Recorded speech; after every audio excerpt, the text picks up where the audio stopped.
GM Health Hotline now.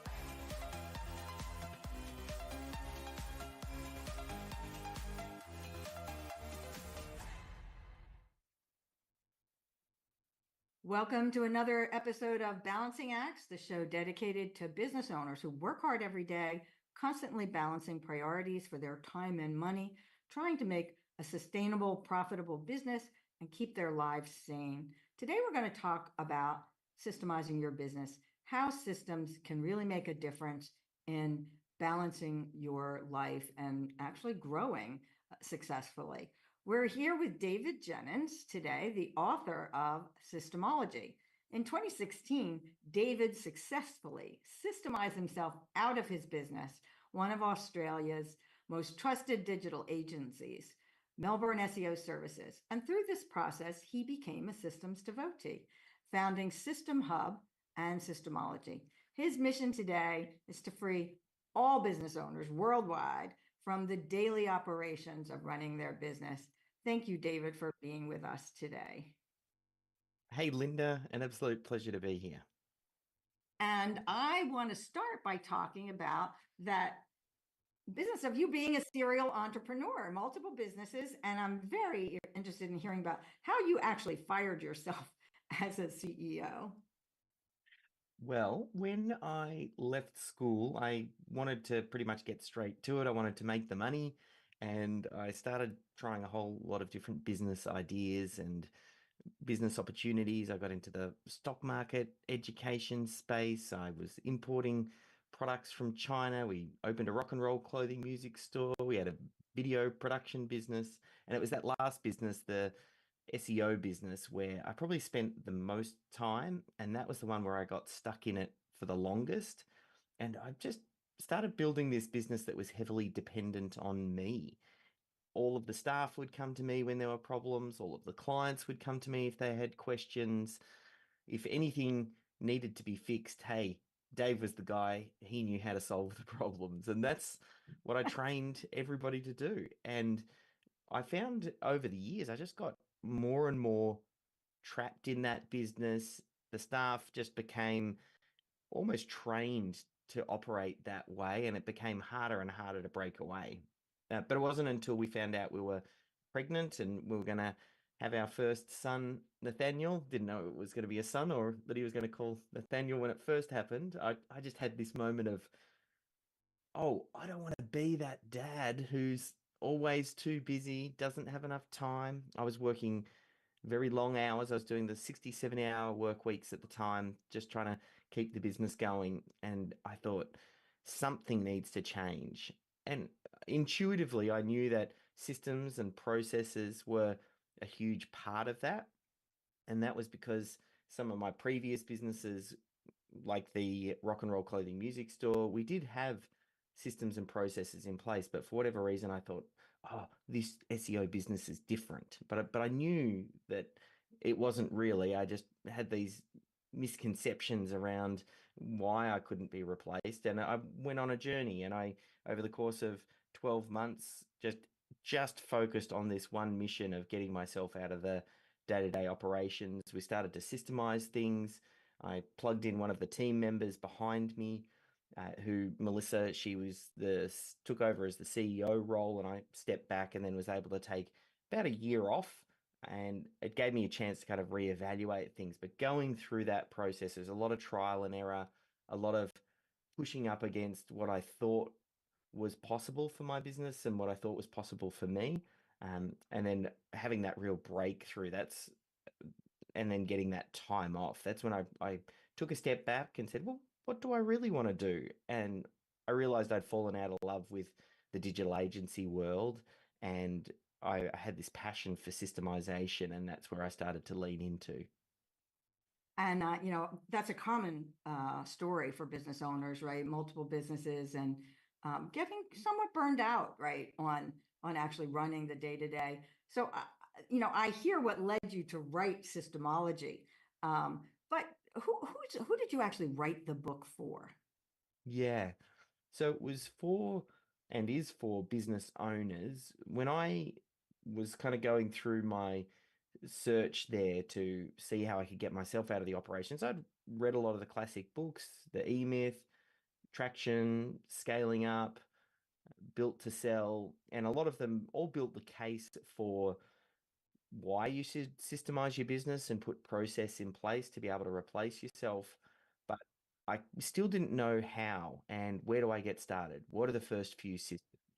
How do I get the team on? What software am I going to need? All these questions still remained. And I knew that a lot of business owners in a similar situation. So, in many regards, I suppose I wrote the book for myself at the time. I wrote the book that I wish I had. And that was as a small business owner stuck in the thick of it. Right, right. Um, so we're using the word system. Is there a difference between a system and a process? There is, and a lot of business owners will throw around a range of other terms as well. You've got SOPs and workflows and how-to documents and standard operating procedures. And all of those words do have subtle differences, and some probably bigger than others. But to simplify, when I talk about systems, generally I'm just talking about a set of steps when followed consistently that come. So it's just having a series of steps that someone goes through. And I just use that definition, at least to start with, just because it helps to simplify and works at a very small level and a very high level as well. So the small level could be a system, might be a detailed set of instructions on how to issue out an invoice through MYOB. And it also works that same definition. A system could also be a high level overview that a project manager might follow of how you deliver your core service. So, because it works at both levels, I tend to use that definition. That makes sense. That makes sense. So before we talk about the stages of systemology and the book itself, let's talk about there's some myths around systemizing. Many business owners, you tell them they need to systemize. They know it's important. It's rarely urgent because there's always so many things on their plate. So, what are some of one in particular is does it kill creativity? What Yeah, would you say about that? I think the reverse is actually true with that one, and you only realize that once you've got systems in place. The myth being, well, if I've got systems in place and everything's really rigid and structured, then there's no room for creativity. When the reverse is actually true, because in business, there's a range of different tasks that just need to be done. They need to be done a certain way, and it's consistent every single time. So, the way that someone might be invoiced, or the way their appointment might be booked, or the way that you onboard someone into your business, there's a series of steps in each of those different stages that have to happen a certain way. And if you document those processes and get systems down, what it does is it means that maybe an administrative assistant or a team member can just follow that process without much thought, and then that actually creates space for creativity. And it's the space that creativity needs. You have to think about things when you're being creative. So systems actually make you more creative. So you mentioned consistency. Can you just say, why does consistency actually matter? Yeah. Most small businesses struggle with consistency. And really, that's what your clients crave. They want to know when they come to you, they're going to get something delivered a certain way, or they have an expectation around what the product or service will be. A lot of small business are inconsistent because they're so key person dependent, or they're kind of in that firefighting mode and making things up as they go. So it's a little bit different, or maybe it's different depending on which team member they're working with. The reality is you don't actually have to be world class or the best. Oftentimes, consistency wins. And McDonald's is a great example of that. They don't make the world's best hamburger, they just make the world's most consistent hamburger. And it's for that reason that the millions and millions of people go to McDonald's, because they know if I'm going to buy a Big Mac in Melbourne, it's going to taste the same as if I was in Tokyo, or the same if I was in New York. They're buying that consistency. Yeah, that makes sense. And I think that is a good way to keep your customers happy when you're meeting their expectations. Just before our commercial break, would you say, what is one other myth that Yeah. people talk about why I should not systemize? A common one is that they think they're going to need hundreds, if not thousands, of systems to get systemized, because so many things go on in their business. When the reality is, just because you don't systemize something doesn't mean it's going to magically stop happen. Like, your business is kind of already working, your staff are already delivering your products and services. And when you start on this systemization journey, you're actually looking to identify what the most critical systems are, things that you want to have done a certain way, and start systemizing there first. Get those in place, because all you're doing is setting a standard, and you're saying to your team, hey, this is how we do things here. And the reality is, you probably need to systemize a lot less than you think to get the impact. It could be something as little as 10 to 15 systems initially when you're getting your first product or service down. And then beyond that, even just a handful of systems in each of the different departments can have a tremendous change. Yeah, that makes sense. So we're going to take a commercial break. And when we come back, we're going to talk to David about how to use systemology in your business and what it actually means.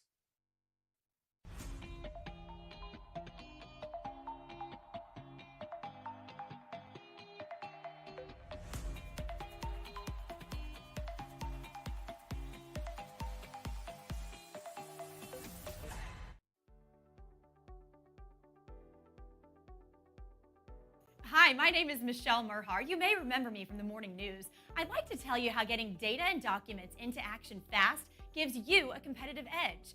Digital-first thinking to manage document workflows efficiently are giving all organizations a competitive edge. In fact, digital document automation is an essential process, helping us to become more profitable and to compete. By making any process paperless with secure automation, decisions can be made efficiently, virtually from anywhere.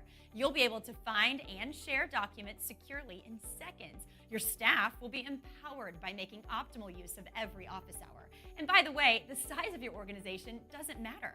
Precision Products has been helping organizations for more than 30 years with paper to digital processes, including scanning systems for any document to premises and cloud document management systems. We make it easy and scalable for your business process needs from the office or other locations, even mobile devices. Contact us to see how we can help your organization succeed. Contact Will Waterall direct at 713-446-5939 and visit us on the web at precisionproductsinc.com.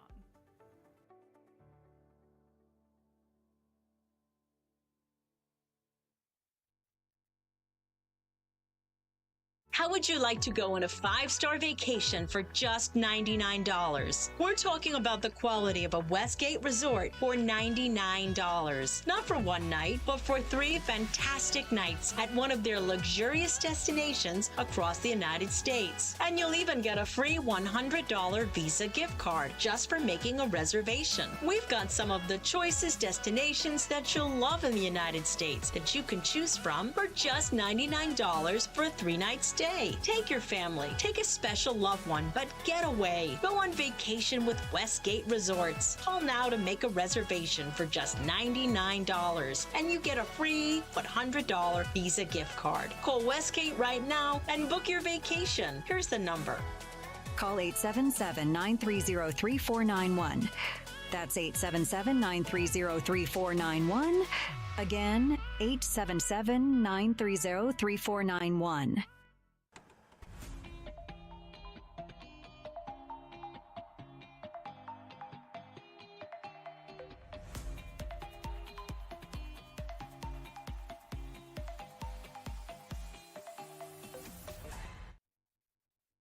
Welcome back to Balancing Acts. We're talking to David Jennings, the author of Systemology, about how the process of systemology can help you free yourself from the trap of everyday running of your business and hopefully create more profits and efficiency.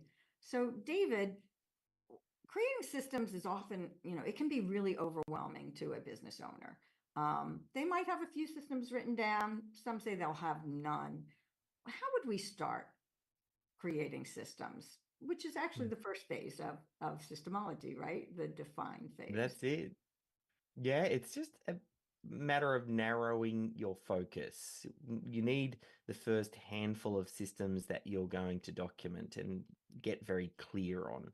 So we use a tool called the critical client flow to do that. But it's really just about mapping the linear journey that your prospect and then your client go through when you're delivering a core product or service. So you just start off for your first say, well, who is that dream client? And we identify that, we write that in the top left-hand corner of the page. Then we say, what is the primary product or service that we're going to be capturing here?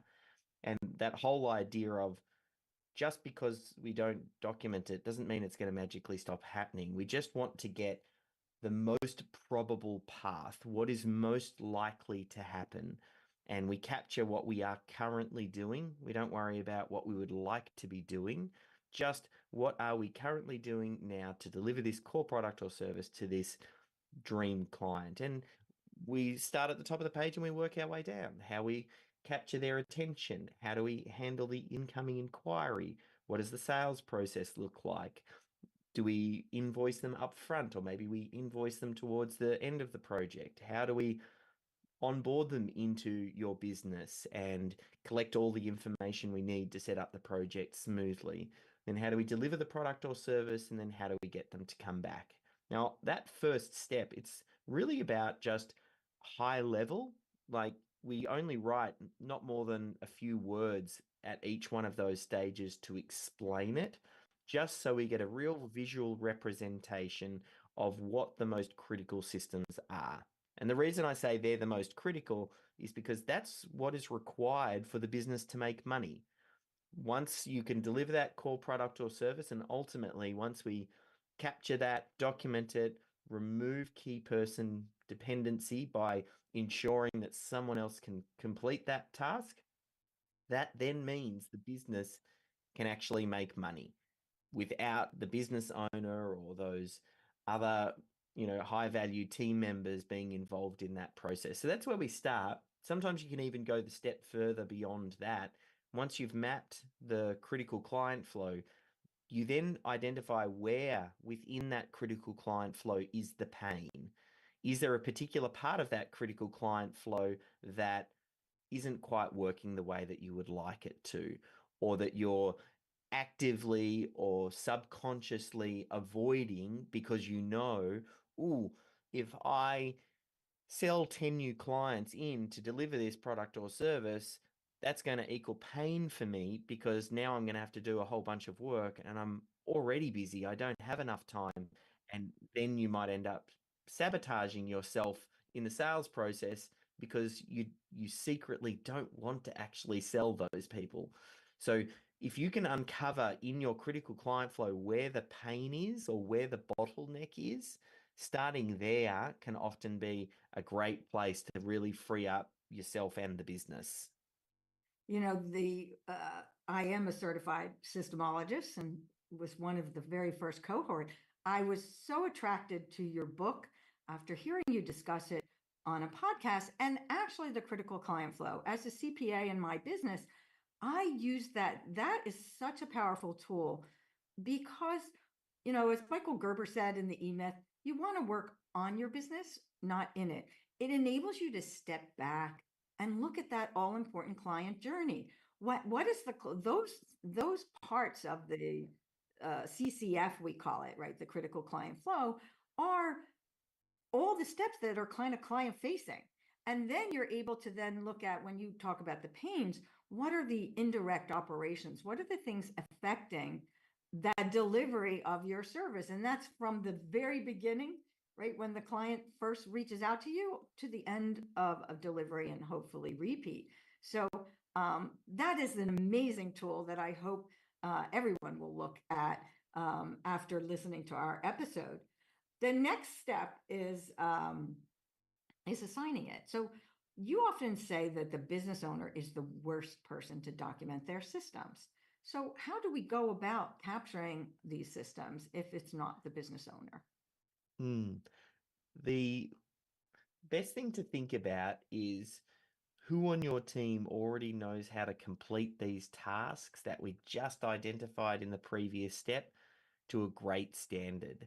There's probably always someone on the team who already knows how to answer the phone or handle that incoming inquiry because your business is already running. You've already got someone who is selling someone into your product and service. So figure out who on your team is doing it to a standard that is the best on the team. And let's capture that. And then effectively what we're doing in that process is we can then bring everybody up to that standard. That's the new baseline. As I said, most small business struggles with consistency. So if we can just make sure that the team deliver consistency to the level that this best team member can complete the task, we're going to get tremendous wins inside the business. So this second step really is just about identifying who knows how to do the tasks that we identified in the previous step. Because then as we move into the later stages, then we can then start to go, okay, well then how do we then get what they know out of their brain down onto some sort of level of documentation that someone else might be able to follow? Right. And I think as you go through that process and you think about it, do you have to document everything? Are you documenting every task in your business, or is it somewhat limited? It's definitely limited to start with. And sometimes I'll say, how do you eat an elephant? You eat it one bite at a time. You have to start somewhere. And this whole process of identifying the most critical systems first, documenting those, building up the experience of documentation and the skills and introducing the idea of systems culture to your team. There's a lot of secondary benefits that will happen as you go through this process. And just focusing on those critical few first will get some tremendous wins, not only for you personally, but for the business and for the team and for the clients. Yeah. And I think that even a small business can benefit some from going through that exercise. Wouldn't you say that is Yes, helpful? How do definitely. they approach that? Initially, when I wrote Systemology, I wrote it for business owners with small teams, um, typically anywhere between sort of 5 to 30 staff. That said, though, even the most small businesses can benefit from introducing systems thinking into the way that they do things. Like systems culture, if you want to plant that into the DNA of your business, the earlier you can do that, the better. Because that means any new staff member that you do bring on board, as you start to grow, start to realize, this is how we do things here. And they're used to that right from day dot. Yeah, and oftentimes when you hire someone, you're reluctant to give them to delegate because you haven't ever recorded, oh, I have to sit next to them and train them. So if you start to, record the tasks you're doing, that's a big help. Let's talk about how you go about documenting systems. What is the actual process for suggested? The fortunate thing is it's actually gotten easier. It's never been easier in the history of business to document than it is right now, today. And that's because a lot of the new tools that are getting introduced with AI, things like ChatGPT. But the process first, because we're just capturing what is currently being done, generally, I find the easiest way to do that is just to record the person that knowledgeable worker who knows how to do the task, record them doing the task. That might be with a video recording, maybe it's a Loom or a Zoom, maybe it's a GoPro or recorded on your phone. Just record the person in the moment doing the task.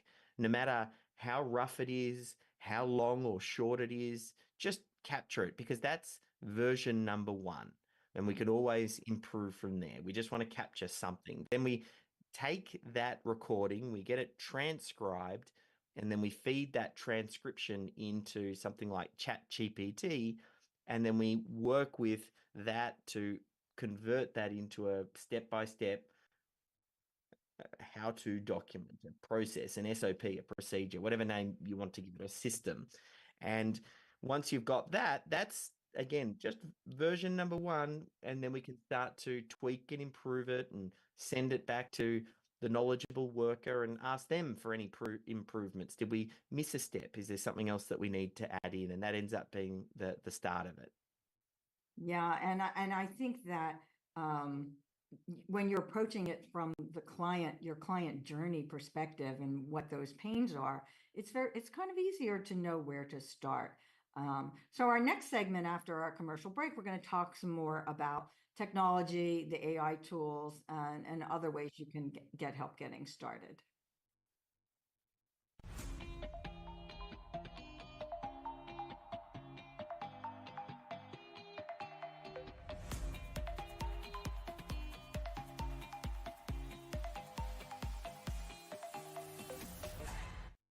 Taking a trip in the next 12 months? Airlines are under tremendous pressure and they're practically giving away their unsold seats. Like every crisis, this one will end too. But right now is the best time to take advantage of giveaway ticket prices on their unsold seats. We're not allowed to publish these low fares online. The only way to get these rock bottom giveaway prices is to call. So phone low-cost airlines now for airline ticket prices you may never see again.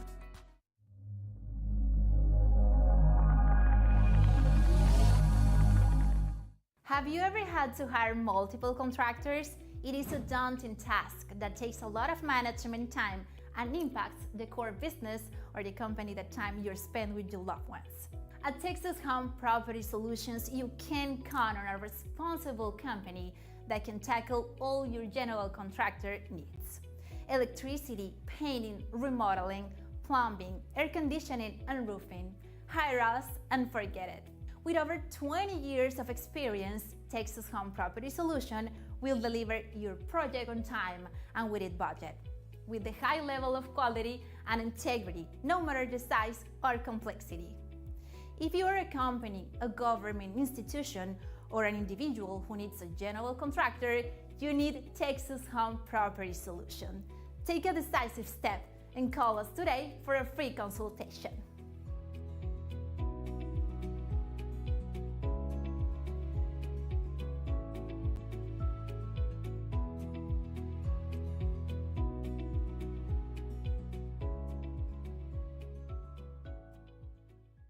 Are you nearly maxed out on your credit cards? It doesn't matter if you're using your credit cards for fun or to survive. At the end of the month, your statements come in, and you can either pay them or you can't. If you can't, late fees and interest rates get tacked on. And now you're struggling just to make the minimum payment due. Do you feel trapped? Am I talking to you? Good, because I personally researched some companies that can help you. They may be able to reduce your credit card balances by 50% and stop the late fees. If you qualify, please call our special debt hotline number right now for a complimentary free 5-minute consultation. Deal with your credit card problem now before it gets much worse and put more money back in your pocket. Trust me, I've been there too. Call right now. Call 855-993-2096 right now.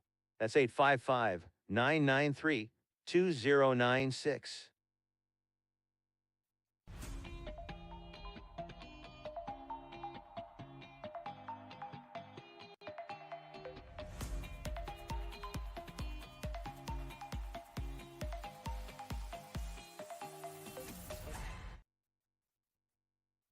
Welcome back to Balancing Acts. We're talking with David Jennings, the author of Systemology, about how you can use systemology in your business.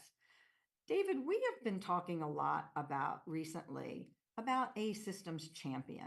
Can you tell us what a systems champion is? Yeah, the systems champion is the person on the team who really takes responsibility for this initiative. While it's the business owner's job to lead it and introduce it and empower the systems champion and let the team know that, hey, this is an initiative that we're doing and we're going to put time, money, and resources behind it to really make it happen, then it's the job of the systems champion to make sure that the project keeps moving forward, to keep it front on and center, to keep it on everybody's agenda, to let the team know, hey, I've just documented this process with this person, and hey, check it out. I think you should do it, and to celebrate systems wins. So it's really a role inside the organization centered around this idea of developing the systems culture and documenting process and making it easier for team members, because some team members, they might not naturally know how to create a checklist or a process or capture how they're doing what they're doing, and the systems champion can help to make it easier and make sure that they store those systems and processes in the right location so they're easy to be found. So there's actually a range of different tasks and activities that a systems champion will do.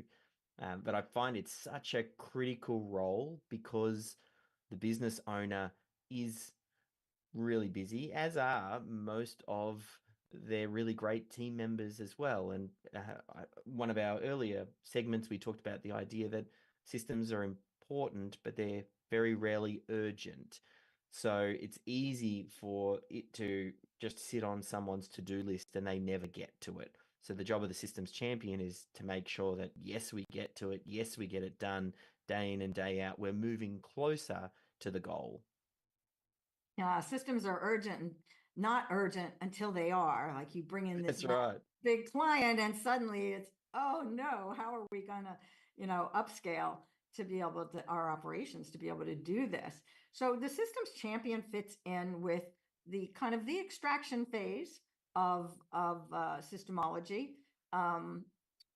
Let's talk a bit about that. Is the systems champion going to be the only one documenting, or are these other knowledgeable workers actually still involved?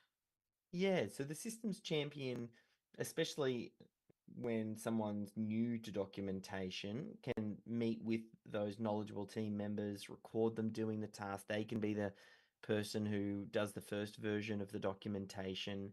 A lot of this really is just to build up the muscle and the evidence inside the organization that you're a systems driven company, especially if you're already running and operating, you've already started to be selling your products and services. So your business is kind of already working, and sometimes you're trying to add this systems piece into something that's already moving. And that's where some of that resistance comes up. So the systems champion really helps with that. Ultimately, though, the best outcome is to build it to a point where team members, particularly knowledgeable team members, can document their own process or even make it easier for the systems champion, like a department head, for example, who might be highly skilled in their department. They understand all of the different things that are going on. They understand the way that they might want things to be done, and they can use the systems and the processes as a way to set a standard, and they can start to document. Again, it comes down to individual team members. Some team members are going to naturally be able to do this and feel comfortable doing it, whereas other team members, it might be a little bit more outside of their comfort zone, and the systems champion can help to support it. Regardless of who's doing the documentation and that extraction, though, it's great to have the buck stop with someone and that responsibility with the systems champion, that they help to move it forward. They know how it's organized, what the naming convention is, what the best standard practice is for the way that it's documented and the way that team members are made aware that it exists. So there is kind of like a little bit of a shared role there between the team members and the systems champion. And over time, that relationship can also change depending on the size of the organization as well.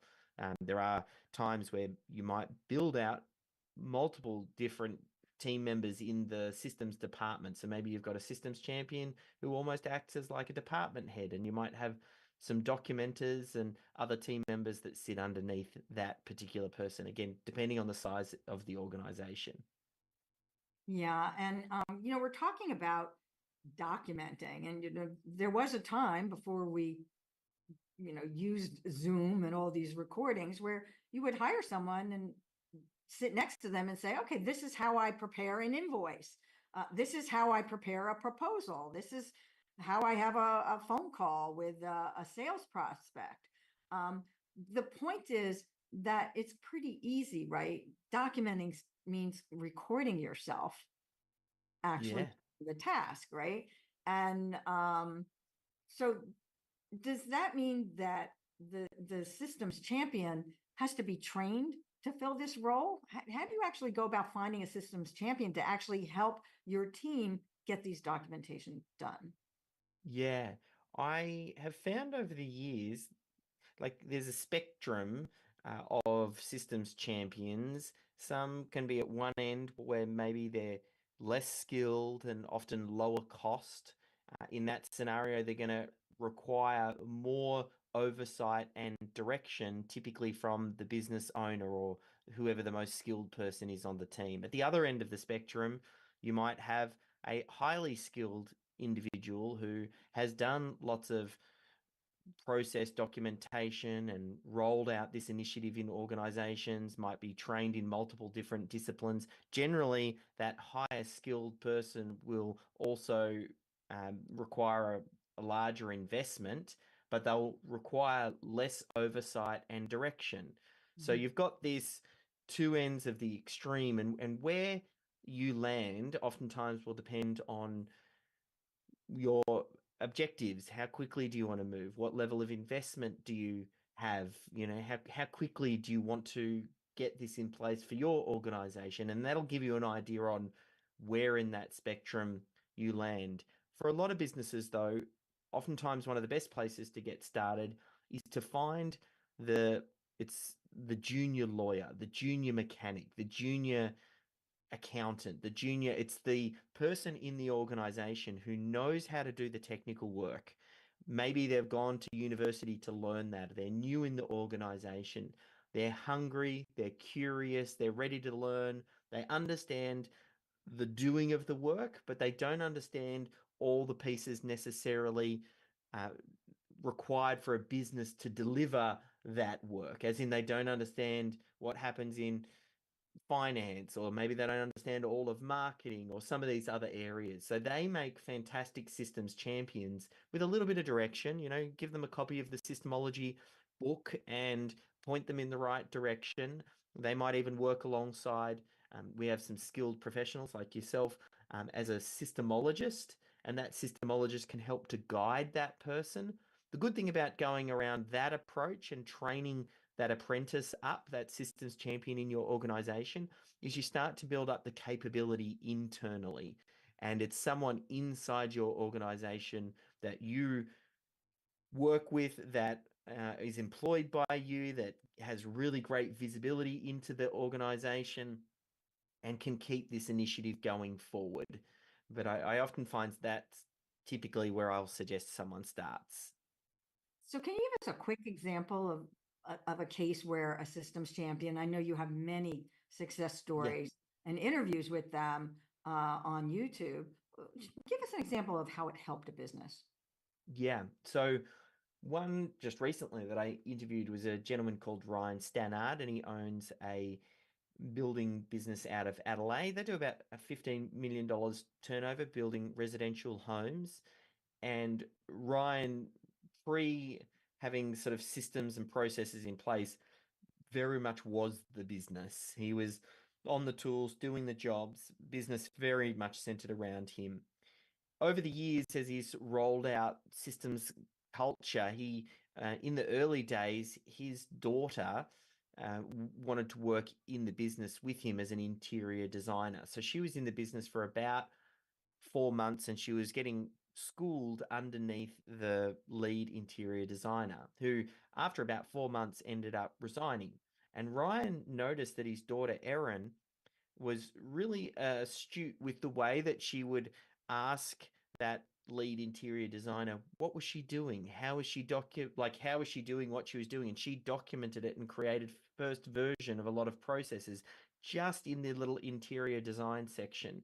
So Ryan said, hey, Erin, do you want to do this across the entire organization? Meet with all of the different department heads, find out their most critical systems, work with them to capture what they're currently doing, help them to document and organize. And then over the course of 18 to 24 months, she went through this process. And Ryan just recently said, hey, she's now quite possibly the most knowledgeable team member in the entire organization because she has visibility into every single department and those critical roles. So he's grooming her as a young 23-year-old to be the general manager of this $15 million building company because she's just hungry, curious, and has great visibility. And just past, I mean, probably the real win here is just over Christmas, Ryan ended up taking 7 weeks off and had his daughter and the team continue to run the business while he went caravanning and camping around Australia. And he cites the systems and the processes as being the real key piece for making that happen, and then having the responsible team to make sure that when he's not there, things are still done to an appropriate standard. So it's kind of like a good example of systemization, the outcome, and what a systems champion And can help you who do. wouldn't like that? That's right.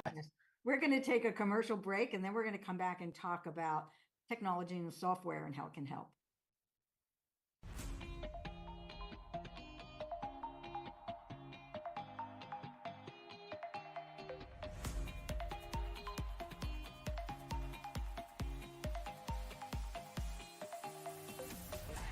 Do you have diabetes? If you have insurance, you may qualify for a new continuous glucose monitor. With a CGM, you can continuously track your levels and trends, spend more time in range, significantly lower your A1C, and share important data with loved ones and caregivers. Most importantly, a CGM eliminates the one thing most people with diabetes hate: painful finger sticks. Take charge of your health. Order your new continuous glucose monitor today. If you use insulin and have seen your diabetes care provider within the last 6 months, you may qualify for a CGM today. We'll do all the insurance paperwork and deliver your new CGM at little or no out-of-pocket cost to you. Medicare and most insurances cover continuous glucose monitors, so don't wait.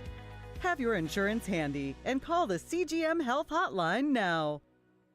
Are you nearly maxed out on your credit cards? It doesn't matter if you're using your credit cards for fun or to survive. At the end of the month, your statements come in, and you can either pay them or you can't. If you can't, late fees and interest rates get tacked on. And now you're struggling just to make the minimum payment due. Do you feel trapped? Am I talking to you? Good, because I personally researched some companies that can help you. They may be able to reduce your credit card balances by 50% and stop the late fees. If you qualify, please call our special debt hotline number right now for a complimentary free 5-minute consultation. Deal with your credit card problem now before it gets much worse and put more money back in your pocket. Trust me, I've been there too. Call right now. Call 855-993-2096 right now. That's 855-993-2096.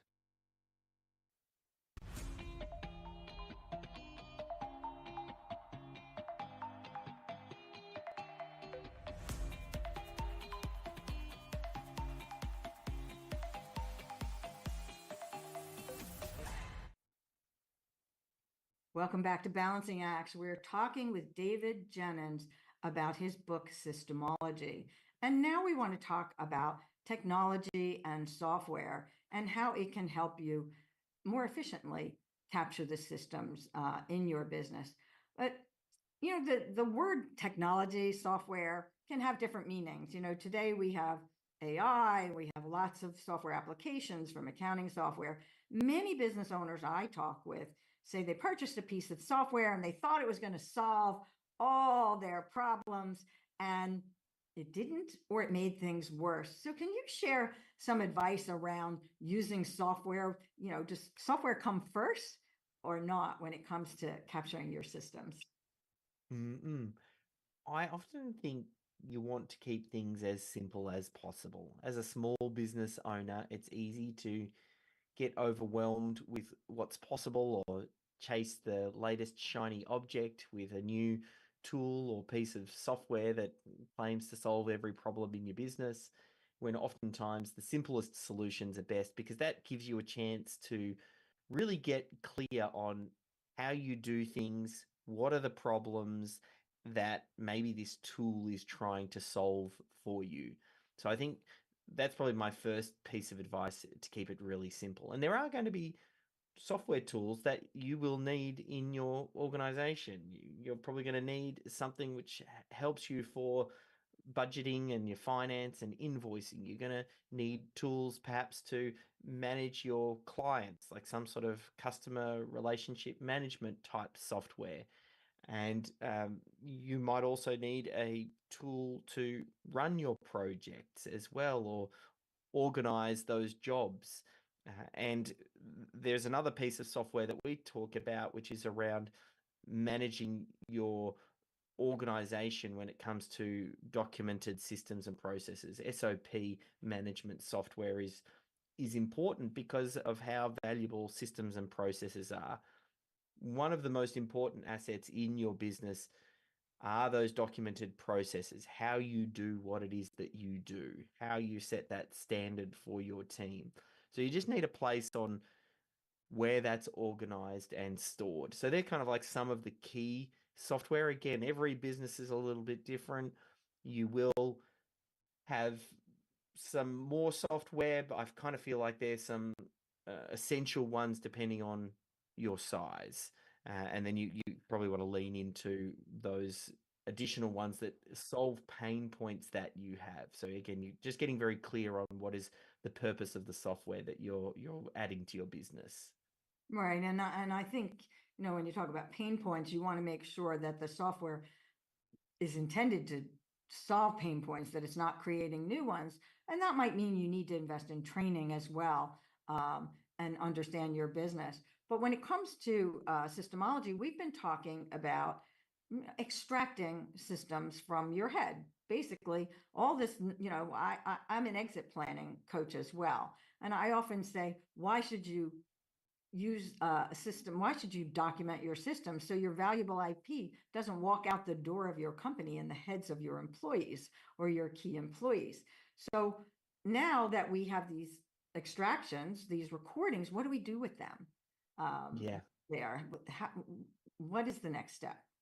Yeah, so once we record it, and that probably speaks to the idea of there's maybe a handful of other tools that you'll collect along the way that will help you to capture and extract and then be able to document and store this information. So those tools, firstly, you have to find some tools that you're comfortable with for recording. So that might be a Loom or a Zoom. It could be some sort of screen capture software. You just need to find something that you're really comfortable with that can enable you to create a video recording of that task being done. Then the new introduction with AI is we talk about things like ChatGPT. There are other solutions as well, like Gemini and Perplexity. They're just basically different versions of AI that we can use to help to transcribe video and also get that video transcription then turned into step-by-step documentation. So you can actually engage with the AI. And for someone, I know if this is the first time that you're hearing this, it can be a little bit daunting, but it's once you start, it's actually very easy to do. It's much like using Google. When you're looking for something on Google, you just type it into the search box and it'll return the best result. Equally, some of these AI software, you just type in what it is that you want. Hey, I want you to convert this transcript into an SOP, and you copy that transcript in and you hit go, and then it does it. So that's some of the magic that you'll experience when you use it for the first time, is seeing it go to work and produce a really great outcome for you. And it can do a tremendous amount of things inside your organization. And then once you've got that documented SOP, then you'll then want to save it into a central location. Just that way it's easy for the team to find. And that could be saved into the cloud in Google Drive or a SharePoint folder, or it could be using some sort of software like System Hub, where it's designed particularly for storing these. And that is step number one, as far as getting it down, documented it, and organizing it. A little bit later, you can come back to some of these tools also to help with re-engineering process. There's actually a huge opportunity now with the introduction of a lot of these AI tools to then re-look at the way that you're doing things and think, how could I change this step, or how could I add AI into this step? Maybe it's when you're creating proposals for clients. You can then use AI and have it ask questions to help you generate proposals. Maybe it's used for creating content to market your business better. Maybe it's to review contracts. AI can actually be used in just about all departments in your organization. It's just about building up the habit and the muscle for using this tool. Much like people talk about, hey, let's just Google it. And that's the way that people started solving problems, over the past 15, 20 years. And now you want to change that vernacular and that wording slightly. Now it's, hey, just chat GPT it. And you still have the same question, but you go to AI and then you ask AI, oh, can you help me with this thing? And through that process, you'll learn what it can and can't do, and how and where it's going to save time and speed things up. And then you actually re-engineer that back into your process so that you can teach other team members how to do the same. Hey, here's how we leverage AI to produce better outcomes more quickly for clients. And obviously, if we can do something faster, cheaper, better, which is actually the first time we can do all three using AI, then that becomes a tremendous win for the business that drops straight to the bottom line. So this combination of SOPs and thinking how you're doing something and introducing AI really offers a huge, tremendous competitive advantage for small business. Yeah, I think that's true. And there was a time where if you take that transcript of the video recording, you would have to listen to it over and over again as you captured the steps and documented the steps for your system. Some people will watch a video over and over, and some people want to read the instructions if they're already familiar with it. I do want to say that, we are all aware that we have to be, somebody has to monitor AI, right? We also have to protect our valuable IP, and any of our secret sauce before we run it through AI, but that's probably for another topic. But comments on that? The good thing is there are a couple of solutions out there, which is great for that. So as you start down this process, there are plenty of solutions that you can just have your data kept privately. So you're exactly right. It's just being aware of this and then starting to ask the right questions. Once you know what's possible, then you can also start to introduce, okay, and how do I keep our company and our clients' data safe? Right, right. Very important. So my next question really around the next step. We've talked about extracting things. You mentioned a system hub, which is, the system's a place to store your documents is a little different than a project management software, which I've heard you describe as who does what by when. right? And the systems are how. So what is the next step after they've gotten them structured? How should they approach organizing? Yeah. You want to, the main thing with organizing is to obviously, we talked about this idea of keeping it simple, and part of that is this idea of never being more than one click away from the how to document whenever it's needed. So when a task needs to be complete, when it's assigned to a team member, you want to make sure that there is a link to that process at that point. So that might be in project management software, it could be in the calendar invite that you send them regarding the job of them meeting the client. It could be a QR code that is stuck to the side of a piece of equipment that they may need to set up. Again, it's always how do we make this as easy as possible in the moment to get to the how to document. So that way it removes the ability for a team member or someone to say, yeah, but I didn't know. I didn't know we had a process. I didn't know I was meant to do that step. I didn't know that was what your expectation was.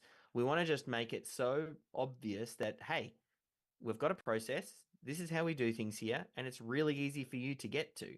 Then it is actually the team member's fault if they haven't followed the process. Oftentimes, we'll the first port of call is if a mistake is made is it the processor's fault? Has something happened in the process where a step isn't included and it's broken down? Okay, well, then we can go to work on the process. Or is it that there was a process, the process was fine and it just wasn't followed? And if it just wasn't followed, well, that's a different discussion. Now, it makes it easier for a supervisor or a manager to get a team member back on track because they can kind of say, hey, look at this. This is the process here. This is what my expectation is.